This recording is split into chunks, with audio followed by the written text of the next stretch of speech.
There's no shortage of stories about quiet men in small towns, those unassuming figures who blend into the background of everyday life.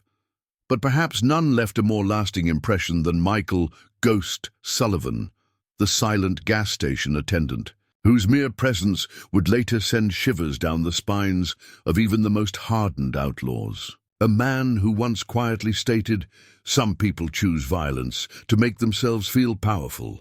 I simply became the consequence of their choices." Join me today as we delve into the story of the man they called Ghost, the silent guardian of last. Stop gas and service, who proved that the deadliest predators are the ones hiding in plain sight. Before we jump back in, tell us where you're tuning in from, and if this story touches you, make sure you're subscribed, because tomorrow I've saved something extra special for you. Pine Ridge, Montana, spring of 2019. The town was like many others. Scattered across the heartland, a quiet community where Interstate 90 cuts through the Montana wilderness. A single gas station stood as a sentinel at the edge of town, its weather-beaten sign promising "Last gas for 70 miles." It was the kind of place where most folks paid their money and moved on without a second glance, which is exactly why Michael Sullivan chose it. He appeared one bitter March morning, his application form filled out in precise handwriting that spoke of military discipline. The station's owner, Sarah Chen, would later recall two things about their first meeting: the way his eyes constantly scanned the surroundings during their interview, and how his voice never rose above a whisper when he answered her questions. Locals of Pine Ridge were used to drifters passing through, seeking temporary work before moving on to somewhere else. But something about Sullivan was different. He carried himself with a quiet confidence that some mistook for weakness, a stillness that seemed almost unnatural in its intensity. Sheriff Tom Cooper, a 20-year veteran of law enforcement who'd seen his share of troubled veterans and hardened criminals, watched the newcomer from his patrol car while fueling up one morning. "There's two kinds of quiet men in this world," he'd later write in his official report: "those who've got nothing to say and those who've seen too much to speak of it." Sullivan struck me as the latter. Dr. James Morrison was the first to notice something wasn't quite ordinary about the new gas station attendant.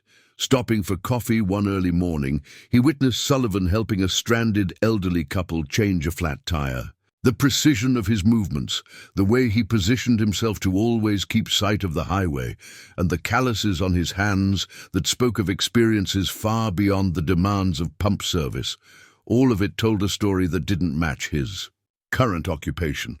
Within a week, Sullivan had settled into a routine: the night shift, 6 p.m. to 6 a.m., when the interstate traffic thinned to occasional truckers and late-night travelers. He kept the store spotless, the coffee fresh, and the conversations minimal. The few words he did speak came in that same whispered tone that made people lean in closer to hear, though something in their gut often told them to maintain their distance. Sarah Chen couldn't help but notice peculiar details about her new employee. He always parked his sleek black Ford Bronco at the far end of the lot, backing it in for a quick exit. His eyes tracked every vehicle that pulled into the station, his fingers unconsciously tapping out patterns she'd later learn were military codes.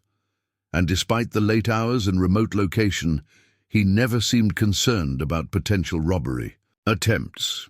What most people didn't notice, however, were the subtle modifications he'd made to the store. Security cameras repositioned for optimal coverage, inventory shelves rearranged to eliminate blind spots, and the way he'd subtly marked ranging distances on the parking lot with seemingly innocent paint strips during routine maintenance. Spring was giving way to summer, bringing longer days and increased traffic through Pine Ridge.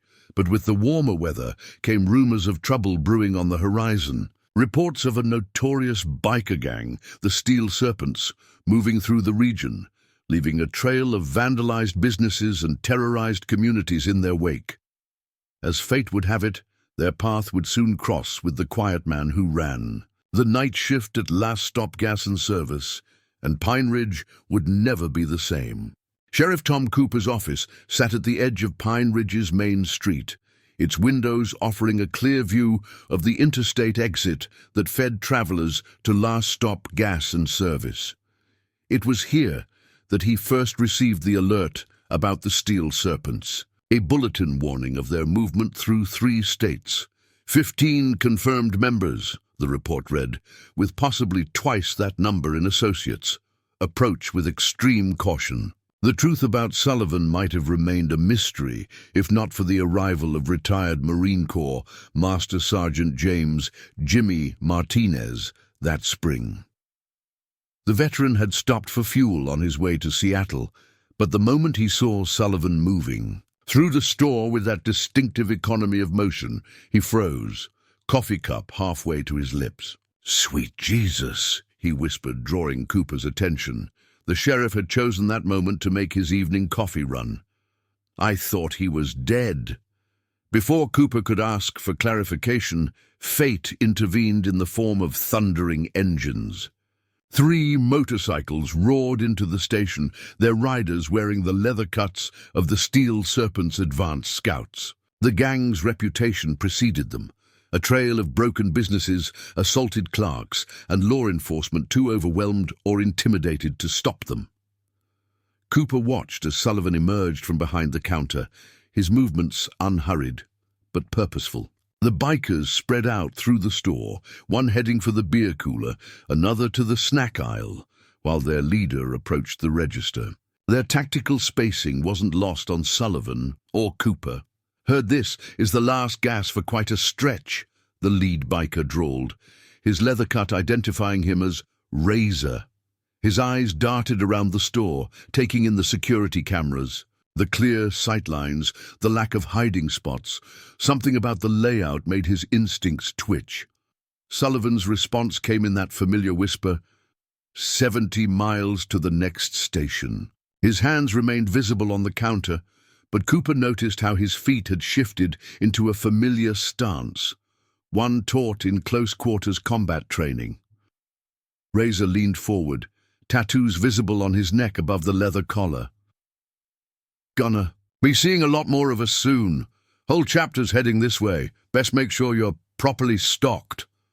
The threat in his voice was clear as mountain water. What happened next would later be described in 12 different ways by the handful of witnesses present. Sullivan didn't move, didn't raise his voice, but something in his eyes made Razor take an involuntary step back. "Your choice," Sullivan whispered, the words carrying to every corner of the store.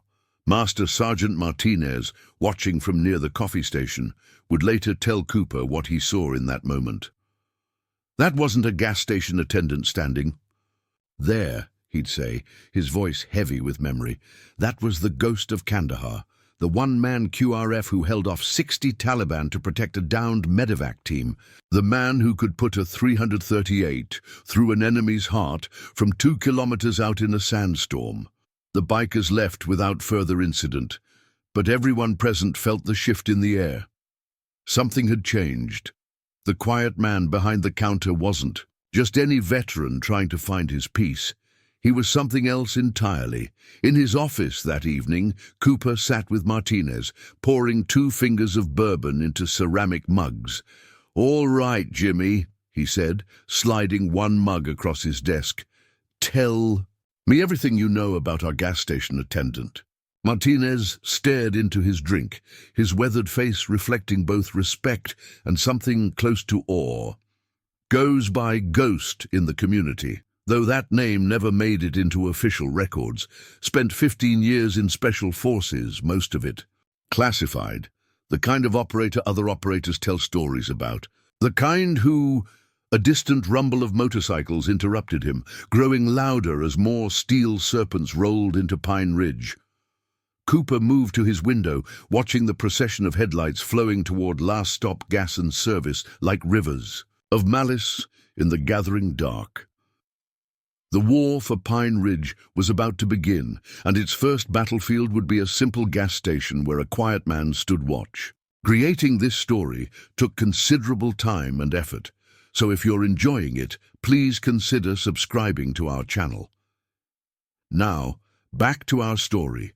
Sarah Chen had seen her share of trouble in the 12 years she'd owned Last Stop Gas and Service, but something about the way Sullivan moved through the store that night set her nerves on edge. He was conducting his usual evening checks with mechanical precision, but there was a new intensity to his movements, like a coiled spring waiting to release. "You should head home early," he told her in that characteristic whisper, his eyes never stopping their constant scan of the surroundings. "Might get busy tonight." Before she could respond, the rumble of motorcycles grew louder. Through the store's windows, they watched as the steel serpents began filling the parking lot. Not just 3 bikes this time, but dozens, their chrome gleaming under the fluorescent lights, leather-clad figures dismounting with practiced coordination. "I'm not leaving you alone with this," Sarah started, but Sullivan's slight headshake stopped her. "You've read my military record," he whispered. It wasn't a question. Sarah had indeed seen his file when running the background check, or at least the parts that weren't heavily redacted. "Then you know I'm never really alone." Master Sergeant Martinez and Sheriff Cooper, watching from Cooper's unmarked car across the street, counted 47 bikes. "Look at their formation," Martinez observed. "They're deploying like they're setting up for an operation. Someone in their leadership has military experience." Cooper keyed his radio, keeping his voice low. "Dispatch, have state police on standby. Situation developing at Last Stop Gas and Service." He knew help would be at least 30 minutes away, if they came at all. The steel serpents had a way of making law enforcement hesitate. Inside the store, Sullivan was making subtle preparations. His movements appeared casual to the untrained eye, but Martinez recognized what he was doing, establishing fields of fire, identifying choke points, calculating angles and distances. The gas station's layout, which had seemed oddly specific before, now revealed itself as a carefully crafted defensive position. The gang's leader made his entrance with theatrical flair. Marcus, the butcher. Crane stood 6'4", his leather cut adorned with patches speaking of violence and dominance. Behind him, Razor and 2 other lieutenants followed like honor guards. The rest of the gang spread through the store and parking lot with practiced efficiency. "Nice little operation you got here." Crane's voice carried the gravel of thousands of miles on loud pipes. "Real nice. Shame if anything happened to it." He placed a heavy hand on the counter, leaning forward to tower over Sullivan. "Way I see it, you got 2 choices. Choice 1, you pay us protection, keep your head down, everyone stays healthy. Choice 2, his grin showed gold-capped teeth. "Well, let's focus on choice 1. Sullivan's response was characteristic, quiet, measured, delivered in that same whisper that had become his trademark. "There's a third choice." His eyes met Crane's with an intensity that made several nearby bikers shift uncomfortably. "You leave, now, never come back." The laughter that followed was predictable, but it didn't reach Crane's eyes. Something about the gas station attendant's stance had triggered warnings in the gang leader's combat-trained mind. He'd served in the military himself, 2 tours in Iraq, and he recognized the subtle signs of a predator hiding in plain sight. "You hear this guy?" Crane turned to his audience, but his hand had unconsciously moved closer to the pistol concealed under his cut. "Standing here alone, thinking he can tell the steel serpents what to do." "He's not alone." A new voice cut through the tension. Master Sergeant Martinez stood in the doorway, his combat-weathered frame filling the space. Sheriff Cooper flanked him, badge gleaming under the fluorescent lights. And he never was. The night air grew thick with tension as 2 forces squared. Off in the fluorescent-lit arena of Last Stop Gas and Service, the calm before the storm settled over Pine Ridge, but those who knew what to look for could see it in Sullivan's eyes. The ghost of Kandahar was stirring back to life, ready to remind the world why some legends are best left undisturbed. The fluorescent lights hummed overhead as the standoff at Last Stop Gas and Service stretched into its first tense minutes. Crane's eyes darted between Sullivan, Martinez, and Cooper, recalculating odds that suddenly seemed less favorable. Behind him, his lieutenants subtly shifted their positions, hands drifting closer to concealed weapons. Two types of combat vets in this world, Martinez said, his voice carrying the weight of experience. Those who learned their lessons and walked away, and those who never stopped looking for the next fight. His eyes locked with Crane's. Question is, which one are you? Sarah Chen, who had refused Sullivan's suggestion to leave, watched from behind the coffee counter. She'd seen tension in her store before, but this was different. This wasn't the usual posturing of tough men. This was professionals recognizing other professionals, predators acknowledging predators. "Way I remember it," Crane responded, turning to face Martinez fully. "There's no law against veterans sharing a peaceful conversation about business opportunities." His forced smile didn't reach his eyes. "Right, Sheriff?" Cooper maintained his position by the door, one hand resting casually near his holstered sidearm. "Long as it stays peaceful, but you should know, state police are already en route." It was a calculated bluff, but one delivered with practiced confidence. Through it all, Sullivan remained eerily still behind the counter. His whispered voice carried clearly in the tension-filled space. "Your men are getting nervous, Marcus. Nervous men make mistakes. In Fallujah, that got people killed." The words hit Crane like physical blows.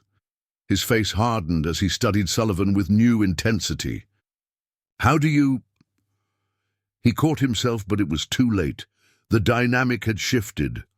"3rd Battalion, 4th Marines," Sullivan continued in that same whisper. "You weren't just there. You were at the crossing, April 4th. His eyes never left Crane's face. The day everything went wrong. The color drained from Crane's face. That operation wasn't in any official records. It was a black mark buried so deep even most of the participants didn't know the full story. But the ghost of Kandahar had been there too, watching through a scope from 2 kilometers away as everything fell apart. Outside, the rest of the steel serpents were growing restless. Through the store's windows, their movements became more agitated, hands straying closer to weapons. The smart ones had already noticed something else, how the store's exterior lights had been strategically positioned to create blind spots, how the parking lot's layout subtly channeled movement into predictable paths. "You don't want this fight," Martinez added, his combat-trained eyes noting every micro-expression crossing Crane's face. "Look around. Really look. Notice how there's no clear shots into the store from outside, how every approach is covered. He's been setting this up since day one." Razor, standing near the beer cooler, was the first to verbalize what several had begun to suspect. "Boss, this ain't right. The whole setup, it's a kill box." "You've got 30 seconds, Sullivan whispered, the words falling into the silence like stones into still water. "After that, I stopped being a gas station attendant." Something in his tone made even the hardened bikers take an involuntary step back. This wasn't bravado or empty threat. It was simple statement of fact, delivered with the same quiet certainty that had once called in precision strikes from mountains half a world away. Crane's military training warred with his gang leader pride. His eyes darted around the store one last time, taking in details his civilian subordinates had missed. The slightly reinforced counter that could serve as cover, the surprisingly robust steel door frames, the absence of any real merchandise. On the higher shelves that might obstruct lines of sight, the next 20 seconds would determine whether Pine Ridge would witness a bloodbath or a strategic retreat. And in the gathering storm, Michael Ghost Sullivan stood motionless behind. His counter, his whispered countdown carried on the air conditioning's quiet breath. 25, 24. The tension in last stop gas and service had reached a breaking point as Sullivan's countdown continued. 15, 14. Each whispered number seemed to increase the pressure in the room, making the fluorescent lights feel harsh and the air conditioning's hum unnaturally loud. Crane's face twisted through a complex series of emotions: recognition, fear, rage, and finally, something close to resignation. "Stand down," he ordered, the words clearly costing him. "Everyone back to your bikes, now!" The steel serpents hesitated, unused to seeing their leader back away from any confrontation. Razor, still by the beer cooler, started to object. "Boss, we can't let one guy—" "Shut up!" Crane's voice carried the snap of military command. "You have no idea what we're dealing with."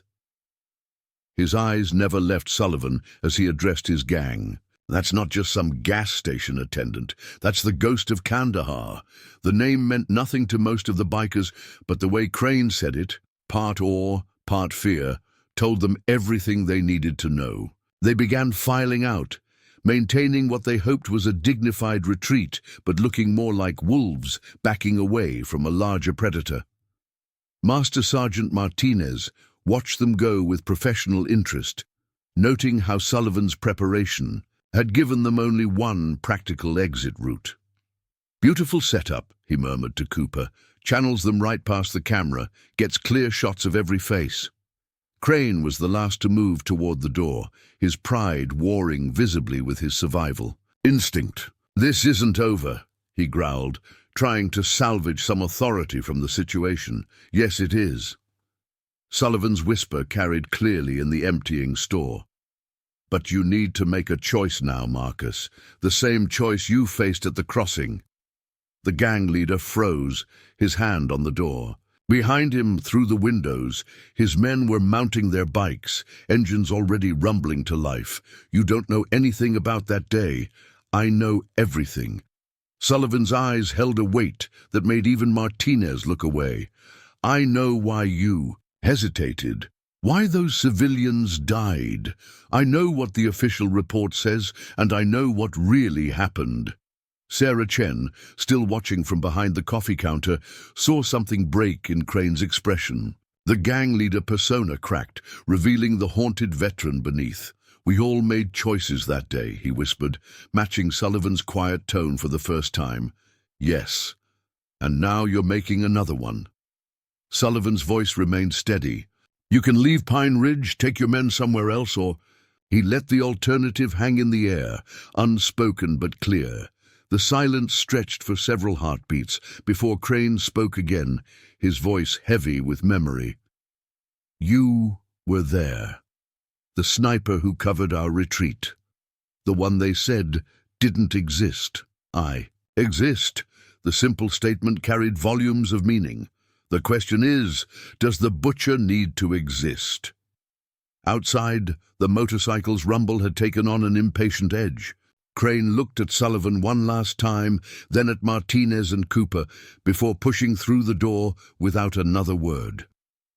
Minutes later, the sound of 47 motorcycles faded into the Montana night. "They'll be back," Cooper said into the sudden quiet. "Men like that with their reputation, they can't just walk away." "No," Sullivan agreed, his whisper carrying a certainty that sent chills down Sarah's spine. "They can't, but next time they won't be facing a gas station attendant." Martinez moved to the window, watching the last taillights disappear toward the interstate. "You engineered this whole thing, didn't you? Choosing this station, this town. You knew they'd come through here eventually." Sullivan began straightening items on the counter, resuming his role as if nothing had happened. But there was something different in his movements now, a lethal grace that had previously been better hidden. "Some men choose violence," he whispered. "I chose to be ready for them." As the night settled back into its routine, everyone present knew they had witnessed only the opening moves of a larger game. The steel serpents had retreated, but like a wounded animal, they would return more dangerous than before. And in Pine Ridge, Montana, a quiet man prepared for the storm he had always known was coming. The following morning brought an unusual crowd to Last Stop Gas and Service, Word of the confrontation had spread through Pine Ridge like wildfire, drawing curious locals who suddenly needed to fuel up or grab coffee. They found Sullivan going about his duties as if nothing had happened, his whispered responses to their unasked questions revealing nothing. In his office, Sheriff Cooper was dealing with a different kind of aftermath. His computer screen showed surveillance footage from the gas station's cameras, capturing clear images of every Steel Serpent member.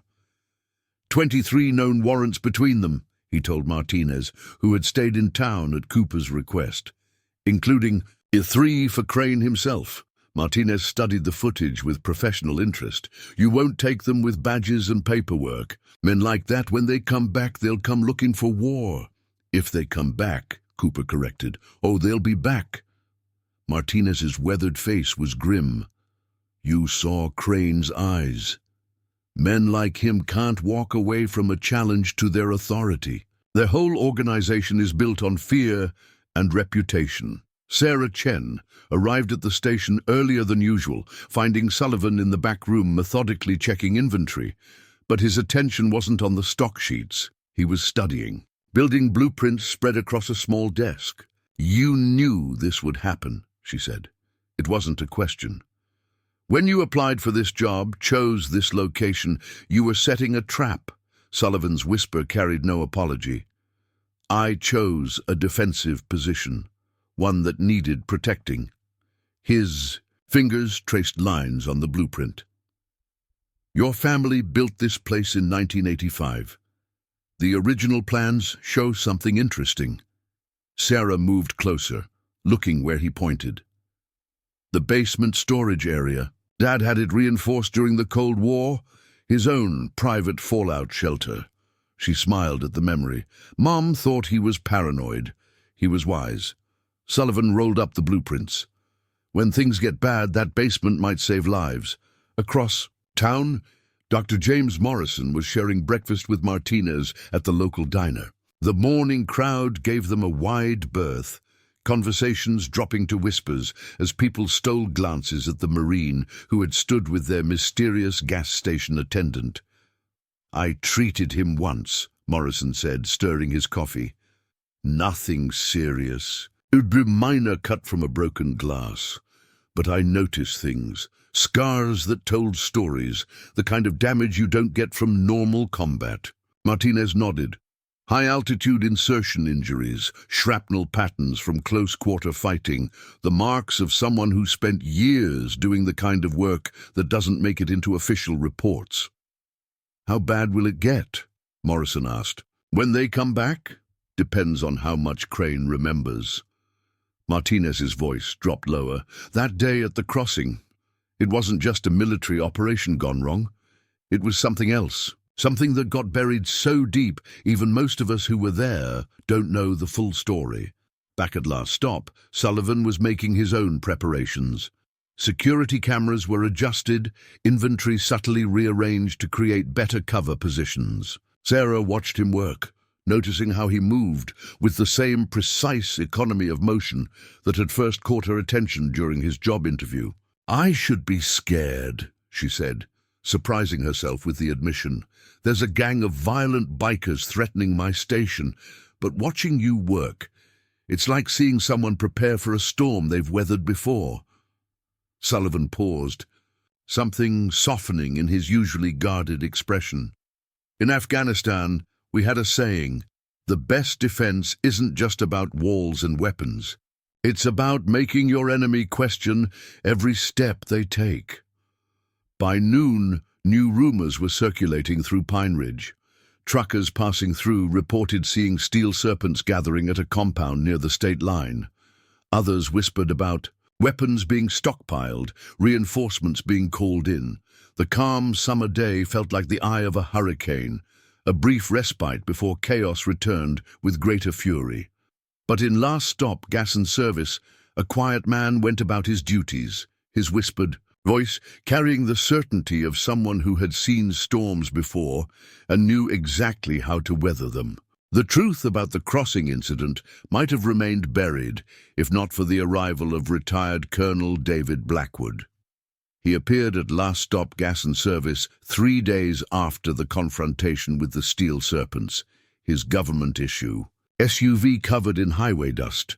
The moment he stepped into the store, the temperature seemed to drop several degrees. "Hello, Ghost," Blackwood said, his voice carrying the weight of command. Sullivan, restocking the coffee supplies, didn't turn around immediately.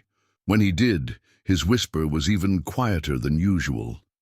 "You're a long way from Langley, Colonel." Martinez, who had taken to spending his mornings at the station, straightened instinctively at the sight of Blackwood. "Sir," he managed before the colonel waved him back to ease. "At ease, Master Sergeant. This isn't an official visit." Blackwood's weathered face betrayed concern. "Though what happened here 3 nights ago has some very official people very worried." Sarah Chen, watching from her office, saw something she'd never witnessed before. Sullivan's hands had stopped their constant motion. For just a moment, he was completely still, like a predator assessing a threat. "The crossing was classified," Sullivan whispered. "Buried under so many layers of redaction, even the redactions were classified. So why is a senior CIA operative driving out to the middle of Montana?" Blackwood moved to the coffee counter, his movements deliberately casual. "Because Marcus Crane isn't just leading a biker gang. For the past 3 years, he's been building a network: arms trafficking, mercenary recruitment, specialized equipment procurement. The Steel Serpents are just the visible part of something much bigger." The morning sun cast long shadows through the store's windows as Sullivan processed this information. "He's rebuilding his unit, the one from Fallujah, with some interesting additions," Blackwood confirmed. "Former Special Forces operators discharged under various circumstances, men with particular skill sets and fewer moral constraints than their former employers would prefer." Martinez joined them at the counter, his face grim. "That explains the chatter we've been hearing, the weapons stockpiling, the compound near the state line. He's not just coming back for revenge, he's preparing for a full operation." 2 days ago, Blackwood continued, someone accessed classified files about the crossing, files that only a handful of people knew existed. Shortly after, several offshore accounts received substantial deposits. Someone very powerful wants whatever happened at that crossing to stay buried, and they're willing to pay Crane's private army to ensure it does. Sullivan's whisper carried a rare edge of emotion. "They're afraid I'll talk. That's what this is really about, isn't it? Not just Crane's wounded pride, but what I know about that day." "What really happened?" Sarah asked, unable to contain her curiosity any longer. "At the crossing?" The silence that followed was heavy with unspoken horrors. Finally, Sullivan's whisper broke it. "We were supposed to secure a checkpoint, simple operation, but what we found there..." He trailed off, his eyes distant. "Some orders should never be followed. Some lines should never be crossed." The official report, Blackwood added, says insurgents use civilians as human shields, that hard choices had to be made. The truth. He looked at Sullivan. The truth is known only to those who were there, and someone wants to ensure it stays that way. "How many men?" Martinez asked, his tactical mind already working the problem. "Our latest intelligence suggests Crane has assembled nearly 60 operators, former military ex-contractors, some with records that make the Steel Serpents look like Boy Scouts." Blackwood's expression was grave. "They're not coming to rob a gas station or intimidate a small town. They're coming to erase evidence, all evidence." Sullivan moved to the store's front window, studying the quiet morning traffic on the interstate. "They forget something important," he whispered. "The ghost of Kandahar didn't work alone. I had a team." "Had?" Blackwood raised an eyebrow. "Ghost? Every operator who served with you has been monitoring this situation since Crane surfaced. They're just waiting for your call." A ghost of a smile touched Sullivan's lips, there and gone like morning mist. "Then I suggest you clear the area, Colonel. Because when the steel serpents return, they're going to learn why some ghosts are best left undisturbed. The afternoon following Blackwood's visit brought changes to last stop gas and service that only the most observant would notice. Sullivan's black Bronco disappeared from its usual spot, replaced by an unmarked van with tinted windows. Sarah Chen, reviewing her security footage, noticed brief gaps in the recording, moments when unknown figures moved equipment into the reinforced basement. Sheriff Cooper, watching from his office, counted 4 different vehicles arriving throughout the day, each driven by men who moved with the same precise economy of motion as Sullivan. They entered the store as customers, but their eyes tracked sightlines and exits with professional assessment. Like shadows returning to the ghost, Martinez commented, sharing coffee with Cooper in the late afternoon. I recognized 2 of them. From classified operations, the kind that officially never happened. The truth about Sullivan's team emerged gradually, pieces of a puzzle that painted a sobering picture. They weren't just Special Forces operators. They were the ones other Special Forces operators whispered about, the ones called in when situations went beyond conventional warfare. Django, Sullivan whispered to Sarah, nodding toward a tall man examining the coffee machine. Best demolitions expert in 3 theaters of war. The Marines wanted him back so badly they offered him a blank check. The man gave no indication he heard them, but his fingers tapped a pattern on the coffee pot that made Sullivan's lip twitch. In what might have been a smile, by evening, Dr. Morrison had treated 4 tourists for old injuries that spoke volumes. Healed bullet wounds, the kind of scars that come from high-altitude oxygen deprivation, marks from equipment no civilian should have access to. Your team, Sarah said to Sullivan during a quiet moment. They all came. Not all. His whisper carried a weight of memory.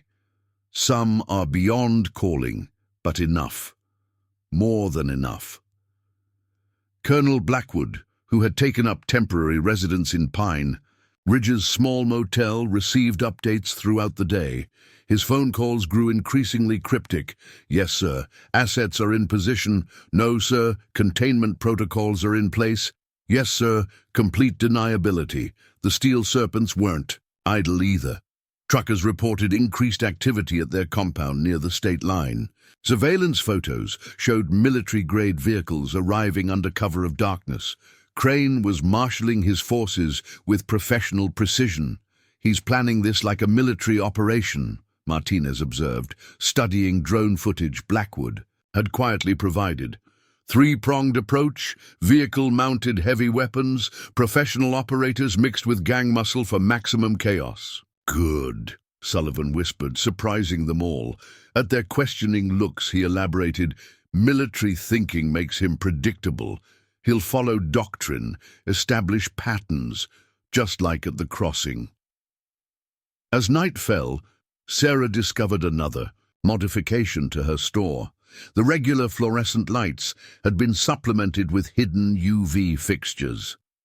Infrared markers, explained a quiet man who introduced himself only as Tech. For night vision coordination, the whole store's been mapped for zero visibility operations.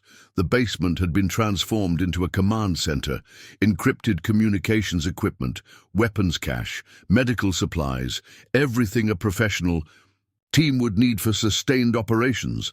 But it was the surveillance setup that truly impressed Cooper. They've got eyes everywhere, he marveled, watching feeds from cameras he never knew existed. Every approach, every blind spot, all coordinated through military-grade software.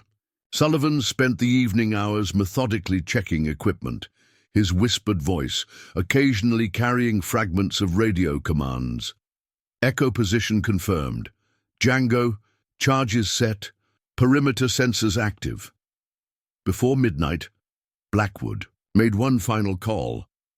Ghost, he said, holding out a satellite phone. Someone wants to speak with you. Sullivan took the phone, listening for a long moment. His whisper, when it came, carried absolute certainty. Yes, sir, I understand. The crossing stays buried, but this time we do it my way. The night settled over Pine Ridge like a held breath. In Last Stop Gas and Service, shadows moved with purpose, preparing for a storm only they could see coming.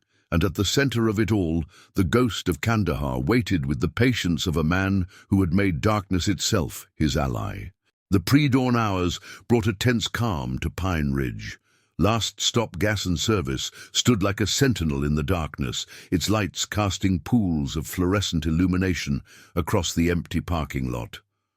To the casual observer, it appeared normal, just another 24-hour convenience store along the interstate. But appearances, as Crane was about to learn, could be deceiving. 3 vehicles approaching from the south. Tech's voice crackled through encrypted comms. Heavy thermal signatures, military transport configuration. Sullivan, positioned behind his familiar counter, gave no visible reaction to the information. His whisper carried clearly through the radio. Reconnaissance element. Crane's testing. Our perimeter. Django, hidden in the shadows of the store's roof, tracked the vehicles through high-powered optics. 2 men per vehicle. Infrared shows weapon profiles consistent with Special Forces loadout. These aren't regular steel serpents. They're his professionals, Martinez confirmed from his observation post in the church tower. Ex-military, probably. Private contractors now, the kind who do wet work for people who can't afford questions. Sarah Chen watched the security feeds from the basement command center, amazed at how her simple gas station had been transformed into a sophisticated tactical operations base. Every approach was covered by overlapping fields of fire, every potential cover position pre-sighted and ranged. Your team, she said to Colonel Blackwood, who monitored communications with practiced ease. They move like they've done this before, together. Ghost Unit wasn't just another Special Forces team, Blackwood replied, his eyes never leaving the displays. They were the ones we sent in when we needed something to disappear completely. No traces, no witnesses, no questions. The reconnaissance. Vehicles made 2 passes along the interstate before pulling into the station. 6 men emerged, moving with the practiced coordination of veteran operators. Their casual appearances couldn't hide the way they assessed every angle, every potential threat. Coffee run, one announced loudly, approaching the store. Long night ahead. Sullivan's whisper carried its usual quiet tone. Creamers by the napkins. Sugars on the left. His hands remained visible on the counter, but Sarah noticed how his stance had shifted subtly. The lead operator, a scarred man using the name Jackson, made a show of fixing his coffee while his team spread through the store. They were good, professional good, but they were also being watched by men who had spent decades perfecting the art of remaining unseen. They're mapping the layout, Tech reported through comms, taking measurements with concealed laser rangefinders, checking lines of sight. Let them, Sullivan whispered. Everything they see is what we want them to see. The tension in the store was palpable as the operators completed their reconnaissance, playing the roles of tired travelers with practiced ease. But there were tells, the way they never fully turned their backs to Sullivan, how they maintained tactical spacing without seeming to think about it. Interesting setup you've got here, Jackson commented, returning to the counter. Very defensive. Sullivan's whisper carried just the right note of confusion. Just a gas station, friend. Nothing special. Right. Jackson smiled without humor. Nothing special at all. He left a 20 on the counter. Keep the change. You might want to consider taking some time off, though. Heard the weather's going to get rough. As the vehicles pulled away, Martinez's voice came through comms. They'll report back to Crane, tell him about the cameras, the layout, maybe even spot some of the obvious defensive positions. But they missed the important things, Django added, with professional satisfaction. The pressure plates we installed in the parking lot, the reinforced shooting positions, the command center, everything that matters stays hidden. Sullivan watched the taillights disappear into the darkness. They'll come at night, he whispered. Crane knows my reputation. He'll want to prove he can beat the ghost at his own game. How long? Sarah asked, studying the man who had transformed. Her quiet gas station into ground zero for an approaching storm. Sullivan's reply carried the certainty of experience. Tomorrow. He'll want to maintain momentum, use the intelligence while it's fresh. His hands moved across the counter, tapping out a pattern that made his hidden team members nod in understanding. Tell everyone to be ready. The next coffee run won't be nearly as peaceful. The following day passed with excruciating slowness, each hour ratcheting up the tension in Pine Ridge. Sheriff Cooper had quietly evacuated the buildings nearest to last stop gas and service, creating a buffer zone around what everyone now recognized as a coming battlefield. The summer sun beat down mercilessly, the heat rippling off the asphalt like waves of anticipation. Drone feed confirms movement at the compound, Tech reported from the basement command center. They're loading vehicles, distributing equipment, professional gear, military-grade weapons. This won't be a gang fight, it's going to be a war. Colonel Blackwood, monitoring communications, received updates throughout the day that painted an increasingly complex picture. Crane's called in more than just his steel serpents.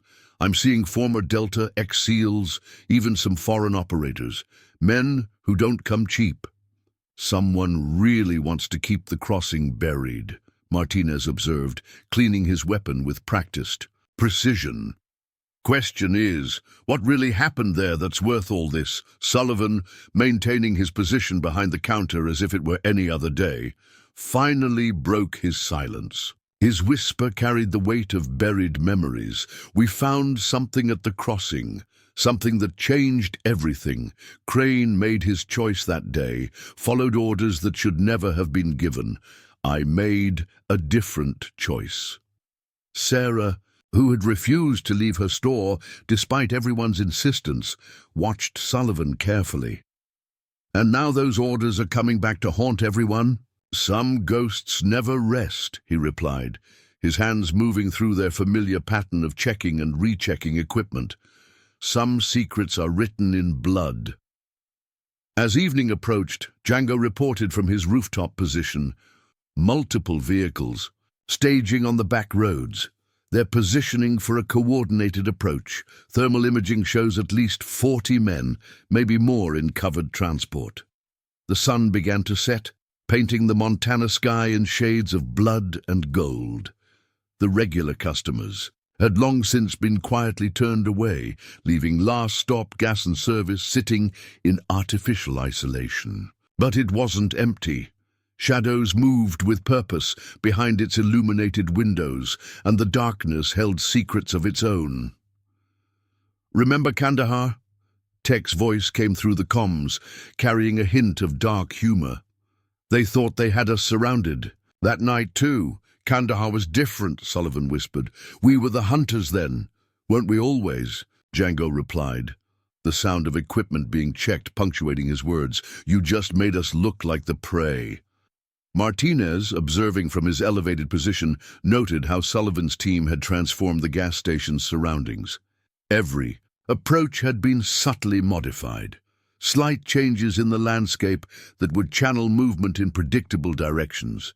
Areas of shadow positioned exactly where they needed them. They're good, Cooper said, watching the security feeds. Crane's men, I mean. Look at how they're setting up their positions. We're better, Martinez replied with quiet confidence. Ghost didn't choose this team for their combat skills alone. He chose them because they understand the art of invisibility. As true darkness settled over Pine Ridge, the temperature began to drop, and with it came an unnatural silence. The usual highway noise seemed muted, as if the world itself was holding its breath.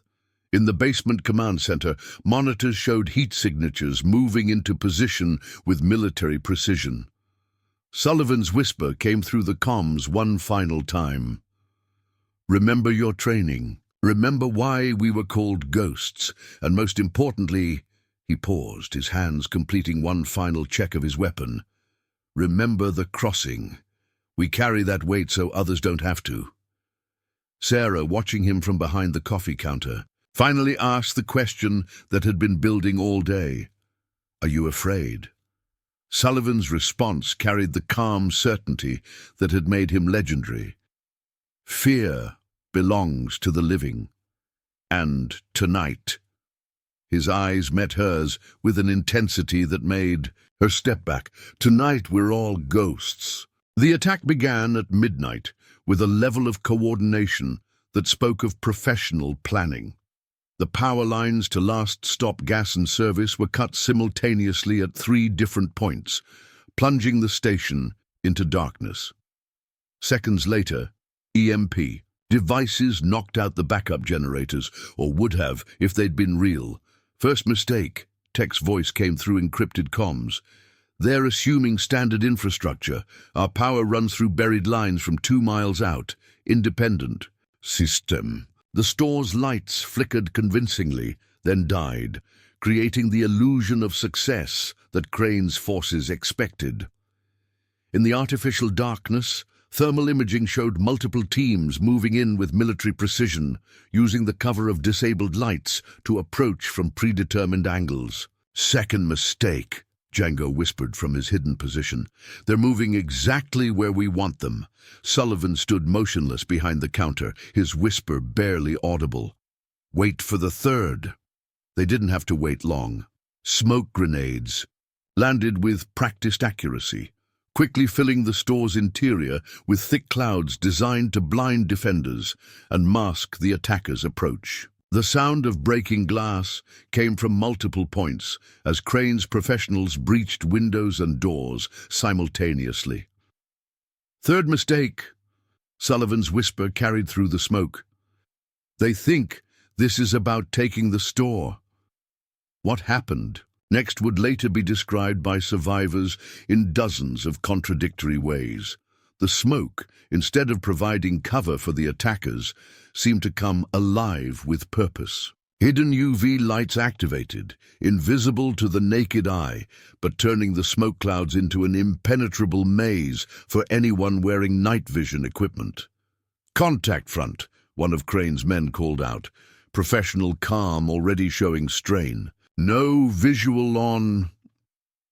His voice cut off as shadows moved through the smoke with deadly purpose.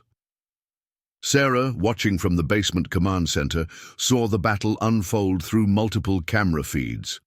Sullivan's team moved like ghosts through their own smoke, appearing and disappearing with practiced coordination. Each movement was precise, calculated, executed with the efficiency of men who had spent years perfecting the art of invisible warfare. "They're in the kill box," Martinez reported from his position. All teams committed to the interior. Outside, the Steel Serpent's regular members waited in the parking lot, engines idling, ready to provide support or evacuation as needed. They never saw the shadows that moved among them until it was too late. Django's team disabled vehicles with surgical precision, cutting off any possibility of retreat. "Ghost 1, this is Watchdog." Blackwood's voice came through the comms. "Satellite shows additional vehicles approaching from the south. Looks like their reserve element." "Let them come," Sullivan whispered, moving through his store like a spirit of vengeance. His Glock 19, modified for silent operation, spoke in whispers of its own. Each shot was precise, calculated to wound rather than kill. Yet another message being sent. Crane's voice cut through the chaos, carrying the snap of military command. "Fall back! Regroup at..." He never finished the order. Sullivan appeared. Before him, like a manifestation of darkness, emerging from the smoke as if born from it. "Hello, Marcus," the whisper carried clearly in the sudden silence. "Ready to talk about the crossing?" The professional operators, those who could still move, found themselves in an impossible situation. Every exit was covered, every tactical position compromised. The smoke that should have been their ally had become a living thing that fought against them, channeling movement, creating confusion, turning their own training into a weakness. You don't understand. Crane's voice carried an edge of desperation. What we found there, what they ordered us to do, some secrets have to stay buried. Nothing stays buried forever, Sullivan replied, his whisper carrying the weight of certainty. The truth always finds a way to light, just like at Kandahar, just like now. The night was still young, and the real violence was just beginning. But as Sarah watched through the security feeds, she understood why they called him Ghost. In the smoke-filled darkness of her store, Michael Sullivan had become something more than just a man with a gun. He had become the very thing Crane and his forces feared most, a shadow that fought back. The battle for last stop gas and service entered its second phase as Crane's reserve forces arrived, their headlights cutting through the Montana night like searching fingers. But Sullivan's team had been waiting for this moment, had planned for it with the precision that had made them legends in shadows. They're deploying in standard counterinsurgency formation, Martinez reported through comms. 3-point coverage, heavy weapons in overlapping fields of fire. They're setting up for a siege. Let them think they have us surrounded, Sullivan whispered, his voice carrying through the smoke-filled store. Just like Azerbaijan. The reference made his team members smile grimly in the darkness. Crane, now disarmed but still defiant, watched from behind the counter as his carefully planned assault crumbled around him.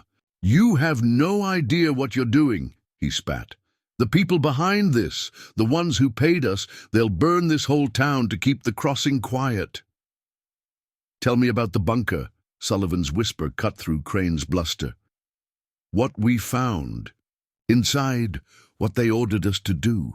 The color drained from Crane's face. How did you? That wasn't in any report, even the classified ones.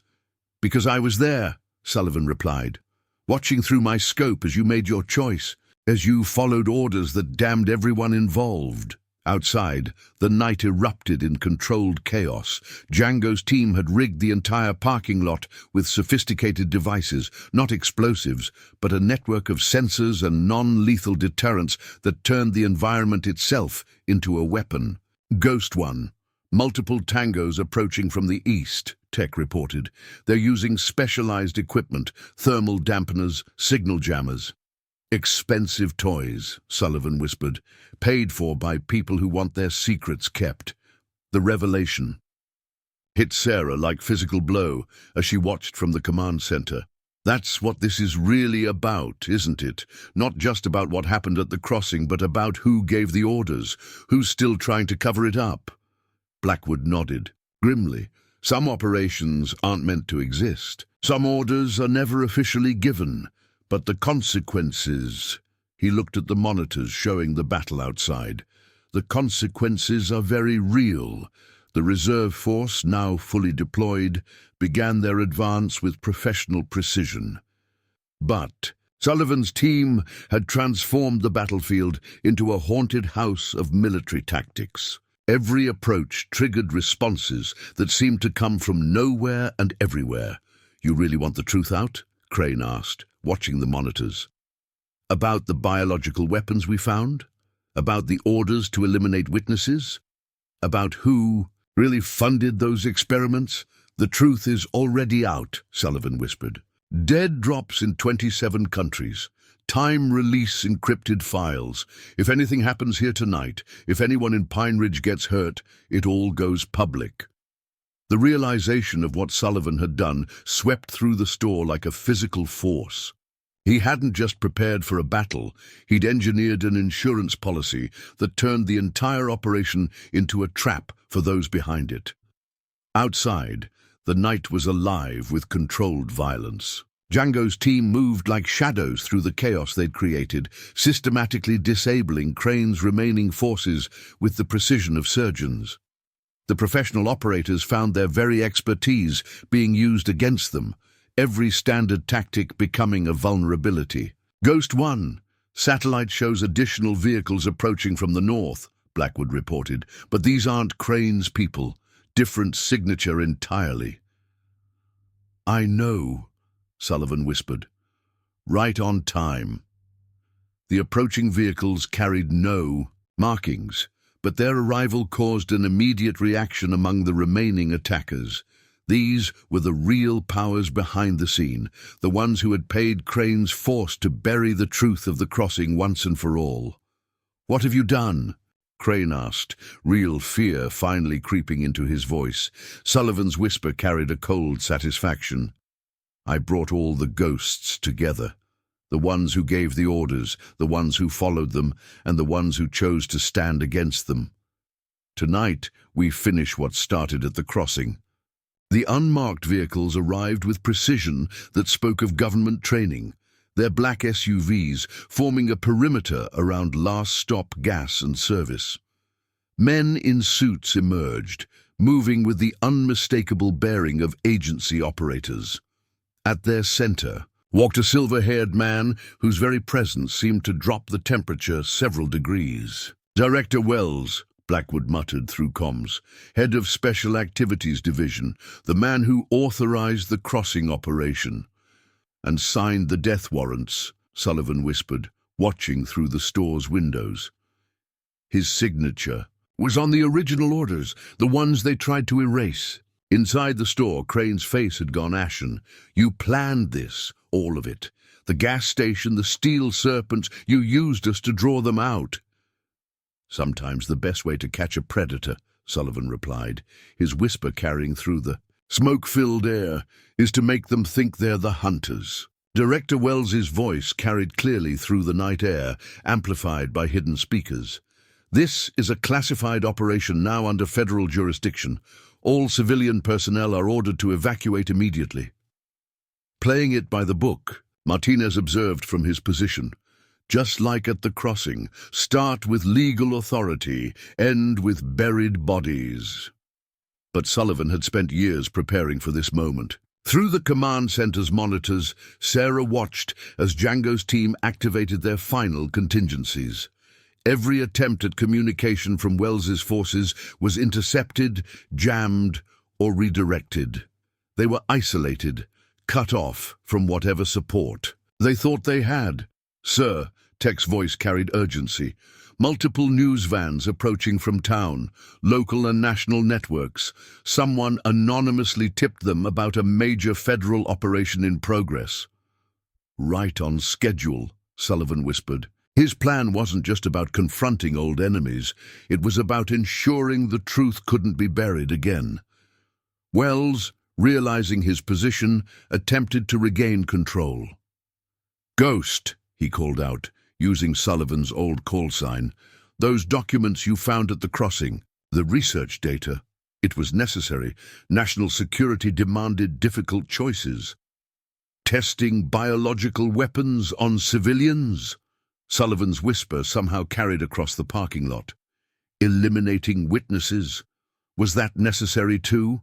The truth of the crossing incident finally emerged in all its horror. The bunker they'd found hadn't been an insurgent position. It had been a black site running unauthorized weapons tests on unwitting subjects. When Sullivan's team discovered it, choices had to be made. Orders were given. "You don't understand the bigger picture," Wells insisted. "The intelligence we gained—" "I understand perfectly," Sullivan cut him off. "I understand you're standing in kill zones we've prepared over months. I understand every word you say is being broadcast to news outlets across 3 states. And I understand that in about 30 seconds, your own security detail is going to realize exactly what was in those documents I leaked to them this morning. The change in the agency operators was subtle but unmistakable.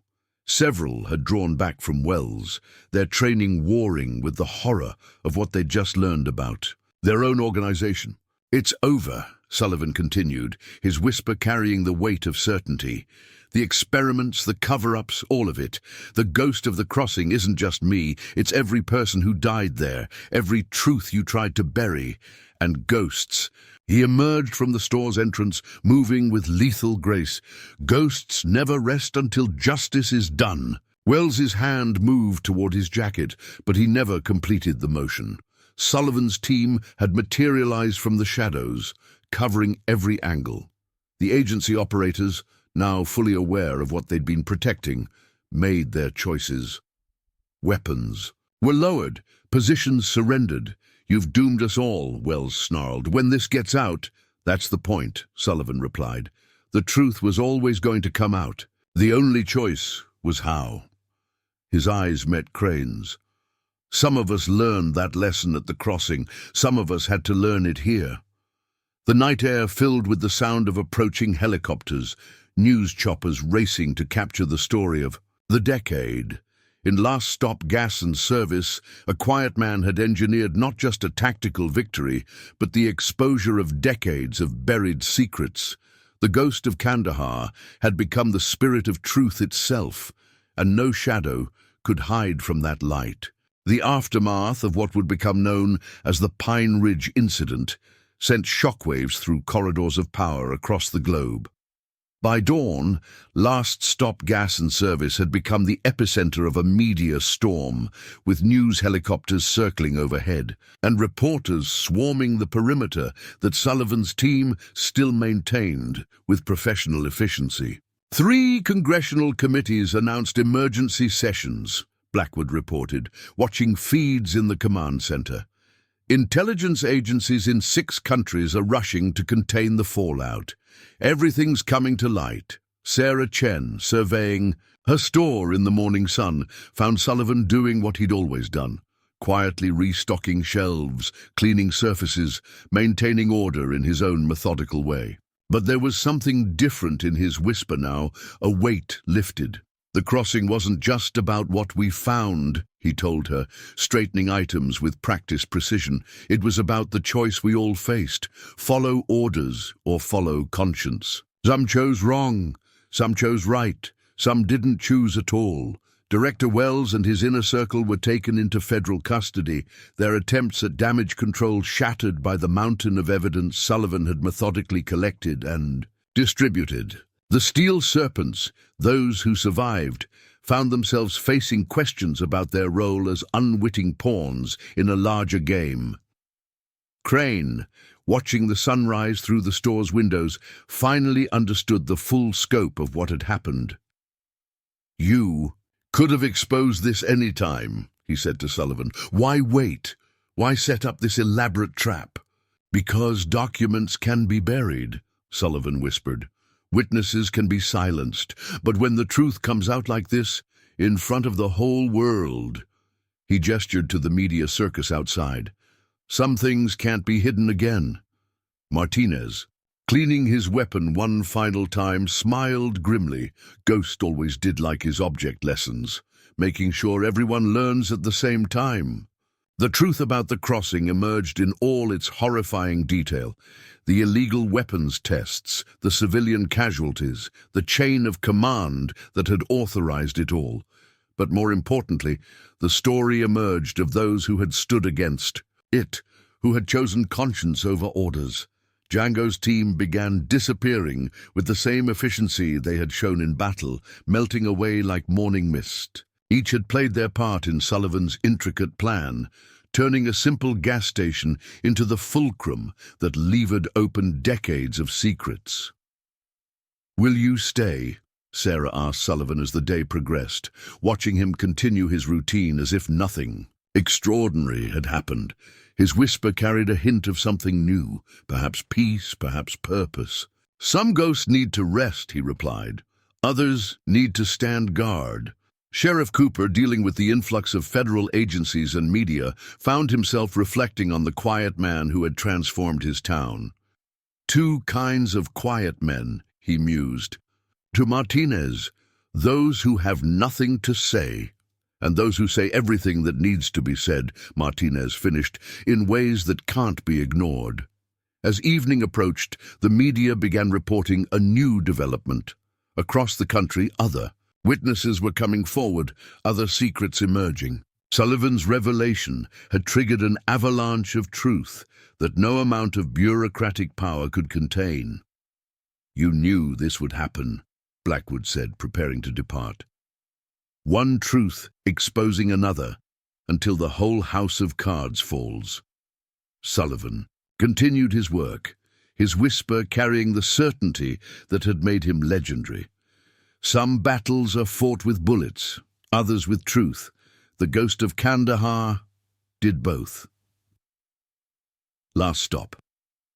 Gas and service remained open, its light still promising refuge to travelers in the Montana night. But now it stood for something more, a reminder that even the quietest places can become battlegrounds for justice, and that some ghosts serve not to haunt, but to protect.